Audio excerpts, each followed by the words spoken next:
আসসালামু আলাইকুম সবাইকে। কেমন আছো সবাই? আশা করছি ভালো আছো। প্রোকাডেমিক্স এর পক্ষ থেকে আরো একটি নতুন বাংলা ক্লাসে সবাইকে স্বাগতম জানাচ্ছি।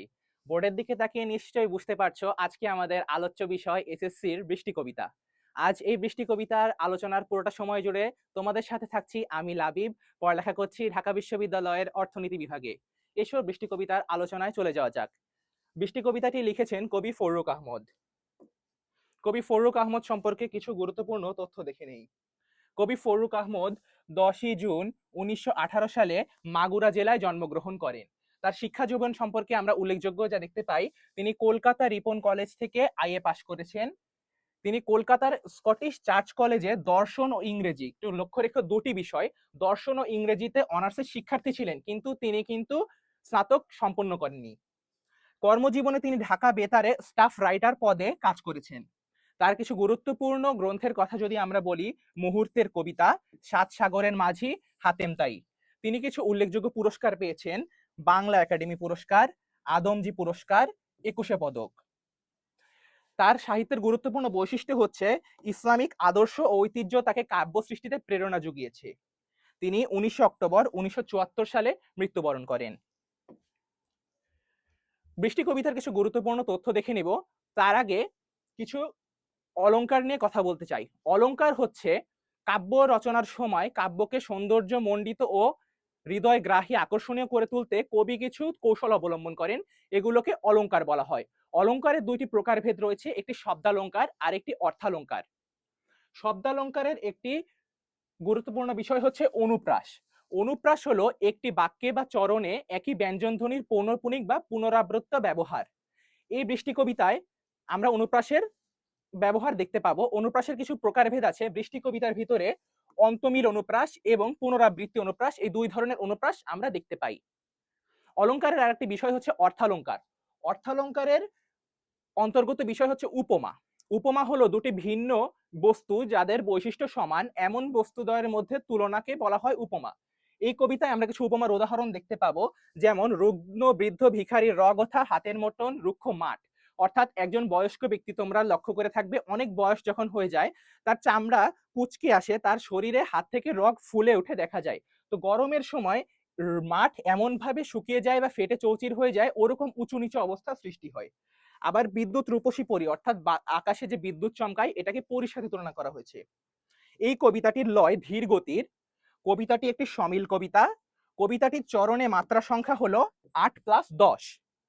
এই কবিতাটি অক্ষরবৃত্ত ছন্দে রচিত। কবিতার মধ্যে কিছু গুরুত্বপূর্ণ শব্দার্থ দেখে নেই। বিদ্যুৎ রূপসী পরী বলতে একটি লোকজ ধারণা অনুযায়ী বলা হয়, বিদ্যুৎকে পরীর সাথে তুলনা করা হয়েছে।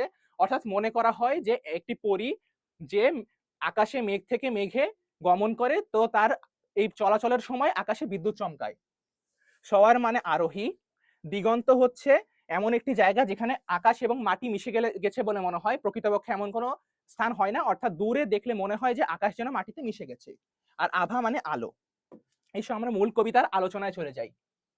বৃষ্টি এলো, বহু প্রতীক্ষিত বৃষ্টি, পদ্মা মেঘনার দুপাশে আবাদি গ্রামে, বৃষ্টি এলো পূবের হাওয়ায়। এখানে বলা হচ্ছে কবিতা শুরুতেই যে বৃষ্টি এসেছে এবং বহু প্রতীক্ষিত বৃষ্টি। কেন বহু প্রতীক্ষিত? বৈশাখের অর্থাৎ গ্রীষ্মকালের প্রচন্ড গরমে মানুষ, প্রাণীকুল, প্রকৃতি সবকিছু অস্থির হয়ে ওঠে, পানির জন্য ব্যাকুল হয়ে ওঠে। তো যখন বৃষ্টি আসছে, এটা আসলে অনেক বহু প্রতীক্ষিত, অনেক আকাঙ্ক্ষিত একটি বৃষ্টি। আর লক্ষ্য রেখো এই কবিতায় দুটি নদীর নাম বলা হয়েছে, পদ্মা মেঘনা। আর পূর্ব দিকের বাতাসে বৃষ্টিটা এসেছে। বিদগ্ধ আকাশ, মাঠ ঢেকে গেল কাজল ছায়ায়, বিদ্যুৎ রূপসী পরী মেঘে মেঘে হয়েছে সওয়ার। তো গরমের কারণে বলা হচ্ছে বিদগ্ধ আকাশ, যে আকাশ যেন গরমে পুড়ে গেছে। আর মাঠ ঢেকে গেল কাজল ছায়ায়, কারণ বৃষ্টি এসেছে, আকাশ কালো মেঘে ভরে গেছে, তো ওই মেঘের কারণে মাঠ ছায়ায় আবৃত হয়েছে। আর বিদ্যুৎ রূপসী পরী একটি উপমা বললাম, মেঘে মেঘে হয়েছে সওয়ার, যেন ওই পরীটি মেঘ থেকে মেঘে গমন করছে, ফলে বিদ্যুৎ চমকাচ্ছে। দিক দিগন্তের পথে অপরূপ আভা দেখে তার, বর্ষণ মুখর দিনে অরণ্যের কিয়া শিহরায়। দিক দিগন্ত বলতে বহু দূরে, অর্থাৎ যেখানে আকাশ মাটির সাথে মিশে গেছে এমন জায়গায় যে বিদ্যুৎ চমকানোর যে দৃশ্য দেখা যাচ্ছে, এটা দেখে অরণ্যের কিয়া অর্থাৎ বনের ফুল শিউরে উঠছে। রৌদ্রদগ্ধ ধান ক্ষেত আজ তার স্পর্শ পেতে চায়, নদীর ফাটলে বন্যা আনে পূর্ণ প্রাণের জোয়ার। গ্রীষ্মের প্রচন্ড গরমে ধান ক্ষেত রোদে পুড়ে গেছে, সে আজ বৃষ্টির জন্য ব্যাকুল। নদীর ফাটল বলতে বলা হচ্ছে গ্রীষ্মের প্রচন্ড গরমে অনেক শাখা নদী উপনদীর পানি শুকিয়ে যায়, শুকিয়ে মাটি ফেটে চৌচির হয়ে যায়। ওইখানে যখন বন্যা আসে, পানি আসে, তখন যেন প্রকৃতি প্রাণ ফিরে পায়।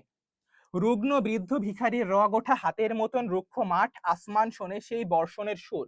অর্থাৎ শুকিয়ে মাঠের এমন অবস্থা হয়েছে, ফেটে চৌচির হয়ে গেছে, যেন বয়স্ক মানুষের চামড়া কুচকে যেরকম রগ উঠে ফুলে উঠে উঁচু নিচু হয়ে যায়, ওরকম দেখা যাচ্ছে। আর অনেক প্রতীক্ষিত বৃষ্টি আসার কারণে বৃষ্টির যে একটা চমৎকার ধ্বনি আছে, এটাকে সুর বলা হয়েছে, বর্ষণের সুর। তৃষিত বনের সাথে জেগে ওঠে তৃষাতপ্ত মন, পাড়ি দিয়ে যেতে চায় বহু পথ প্রান্তর বন্ধুরও।